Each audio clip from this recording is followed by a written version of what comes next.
ये कहानी एक हरे भरे जंगल की है जहाँ कई सारे पक्षी अपना जीवन बसर कर रहे थे। उसी जंगल में एक कालू नाम का कौवा था जो अकेला ही एक टूटे फूटे घोंसले में रहता था। वो अपना गुजारा करने के लिए जंगल के बाहर एक खेत में मजदूरी करता था, जिसके बदले उसे कुछ पैसे मिल जाते थे, जिससे वो अपना घर का गुजारा करता था। एक दिन कालू कौवे को खेत में काम करते करते देर रात हो जाती है। अरे आज तो मुझे बहुत ज्यादा देर हो गई है, अंधेरा भी काफी ज्यादा हो गया है। अब मैं अकेला इतने अंधेरे में अपने घोंसले में कैसे जाऊँ? इतने अंधेरे में तो मुझे रास्ता ही नहीं दिखेगा। कालू कौवा खेत के बाहर आता है तो चारों ओर अंधेरा ही अंधेरा छाया हुआ था। सामने कुछ नजर ही नहीं आ रहा था। ये देखकर कालू कौवा घबरा जाता है। अरे बाहर तो बहुत ज्यादा अंधेरा है। मैं काम करता हूँ, आज रात इसी खेत में सो जाता हूँ। वैसे भी अंधेरे में उड़कर जाना खतरे से खाली नहीं है। कहीं मैं किसी पेड़ से टकरा गया ना तो लेने के देने पड़ जाएंगे। तब तक आप लोग कमेंट में बताएं 56 + 78 कितने होते हैं। कालू कौवा वहीं खेत में सो जाता है। तभी अचानक वहाँ एक काली बिल्ली प्रकट होती है जो कालू कौवे को उठाकर पटक पटक कर मारने लगती है। अरे मेरे बाप रे, अरे बाप रे, अरे अरे अरे कौन है रे? अरे बचाओ रे, अरे कौन है, कौन है? तभी वो काली बिल्ली कालू कौवे को इतनी बेरहमी से मारती है कि कालू कौवे की वही मृत्यु हो जाती है। चलो अब मैं इस कौवे का सारा खून पीकर इसे खा जाती हूँ। वो काली बिल्ली कालू कौवे का सारा खून पी जाती है और उसे खाकर वहाँ से जंगल में चली जाती है। देखते ही देखते 2 दिन गुजर जाते हैं। इधर जंगल में किसी को कालू कौवे की मौत की खबर भी नहीं थी। एक दिन रात के समय जंगल के एक चौराहे पर टुनटुनी चिड़िया और हरी तोता दोनों बैठकर आपस में बातें कर रहे थे। तभी उनके पास वो काली बिल्ली आती है, जिसे देखकर दोनों के होश उड़ जाते हैं।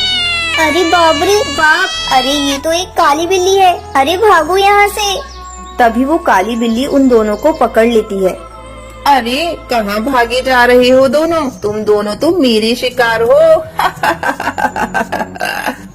अरे अरे बचाओ रे कोई हमें। अरे देखो हमें इस काली बिल्ली ने पकड़ लिया है। अरे बचाओ, अरे बचाओ, बचाओ रे बचाओ। तभी वो काली बिल्ली उन दोनों को उठाकर पटकने लगती है। बाप रे बाप, मेरी कमर। अरे छोड़ दे मुझे, छोड़ मुझे। अरे मेरी मुंडी, अरे बचाओ रे। तभी वहाँ एक बिल्लू बिल्ला आ जाता है और वो काली बिल्ली को ऐसा जोरदार धक्का मारता है कि काली बिल्ली वहीं दूर जाकर गिरती है। अरे कौन है रे? तेरी हिम्मत कैसे हुई इन पक्षियों को मारने की? तू है कौन और इस जंगल में कैसे आया? मैं बिल्लू बिल्ला हूँ। तुझे किसी पक्षी की जान नहीं लेने दूंगा। अगर तूने दोबारा इन पक्षियों को हाथ भी लगाया ना तो मैं तेरा सर्वनाश कर दूंगा। अच्छा तो अब तू मुझे रोकेगा? तू मेरे शिकार के बीच में आएगा? तभी वो काली बिल्ली उस बिल्लू बिल्ले पर हमला कर देती है। दोनों में काफी लड़ाई होने लगती है। ये देखकर हरी तोता और टुनटुनी चिड़िया हैरान हो जाते हैं। अरे तोते भाई, हमें तुरंत सारे पक्षियों को जगह देना चाहिए। चलिए चलिए। तभी हरी तोता और टुनटुनी चिड़िया चिल्लाकर सारे पक्षियों को वहाँ बुला लेते हैं और वो बिल्लू बिल्ला उस काली बिल्ली को मार मार कर पूरा लहूलुहान कर देता है। अरे देख क्या रहे हो साथियों? अरे फटाफट लकड़ियाँ जलाकर अपने हाथों में ले लो और इस काली बिल्ली को जला दो। जल्दी जल्दी सारे पक्षी अपने अपने हाथ में एक जलती हुई लकड़ी लेकर आते हैं। जंगलवासियों, अब आप सबको डरने की कोई आवश्यकता नहीं है। अब ये काली बिल्ली आप सबको कुछ नहीं करने वाली। मेरे होते हुए ये आप सबको कोई नुकसान नहीं पहुंचा सकती। टुनटुनी चिड़िया अपने हाथों में रखी वो जलती हुई लकड़ी उस काली बिल्ली के ऊपर फेंक देती है, जिसके बाद वो काली बिल्ली बुरी तरह से जलने लग जाती है। सभी पक्षी उस बिल्लू बिल्ला का शुक्र अदा करते हैं और फिर सभी पक्षी खुशी खुशी रहने लगते हैं।